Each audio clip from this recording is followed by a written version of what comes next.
This is how to clean and take apart the Aldo Cozzi DV60 pasta machine. First things before cleaning or taking apart any parts from the machine, make sure that your main power is switched off. From here we can disconnect the cutting attachment. We're going to disconnect the power first. And from here we need to unscrew our 2 bracket attachments by holding with both hands, giving a little bit of a support on the bottom and on the top of the machine. Pull it towards yourself.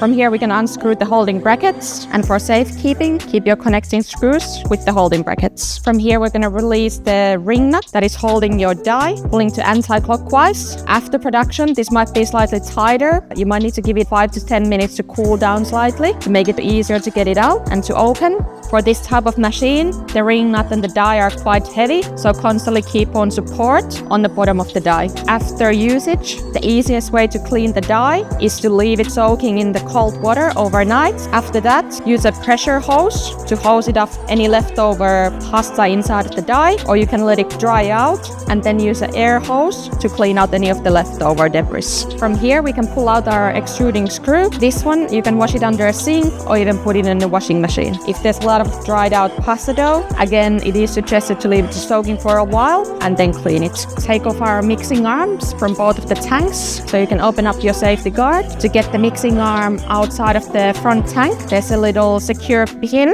You need to release the locking pin, turn the screw to the left. From here you can see that the pin is now fully released, so you can lift up the mixing arm by pulling it towards yourself and fully out. On the other side it will lock in, and on the other side you tighten it with the screw. Same thing for the rear tank. You open up the safety guard. There's no locking pin on the rear tightening screw. You just unscrew the tightening screw for the mixing arm to release it, and you can pull it out of the tank. From here, if you have any leftover pasta dough or flour inside of the locking screw, you can fully take it out and give it a wipe. From here, for the tank, it's never suggested to pour a lot of water in here, so use a damp cloth or chalk just to give it a little wipe and a good dry out. Now we can attach our locking screw back in. Now we can attach our mixing arm back in, finding the right position on the left side first, and by tightening the tightening screw. And proceed the same procedure for the front tank, giving it a wipe and a clean on the front tank and attaching your mixing arm back on. At the front tank, make sure that your mixing arm is secured